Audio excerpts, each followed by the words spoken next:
સુરત શહેરમાં નશા સામે ચાલી રહેલા no drugs in Surat city અભિયાન હેઠળ અશ્વિની કુમાર પોલીસે મોટી કાર્યવાહી કરી છે.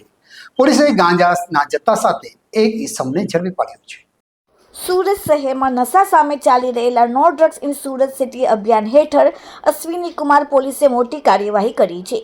પોલીસે ગાંજાના જથ્થા સાથે એક ઇસમને ઝડપી પાડ્યો છે.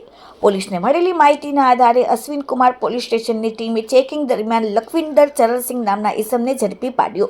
તપાસ દરમિયાન આ ઇસમ પાસેથી કુલ 1.990 કિલોગ્રામ ગાંજાનો જથ્થો મળી આવ્યો હતો, જેને પોલીસે કબજે કર્યો છે.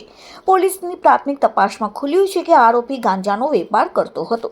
હાલ પોલીસે તેની પાસેથી ગાંજાનો જથ્થો ક્યાંથી લાવવામાં આવ્યો હતો અને કોને સપ્લાય કરવાનો હતો તે બાબતે વધુ તપાસ હાથ ધરી છે.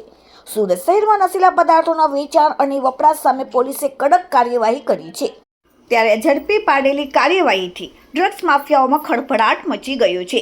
પોલીસે જણાવ્યું છે કે તપાસ પૂર્ણ થયા બાદ વધુ ખુલાસાઓ થવાની શક્યતાઓ છે.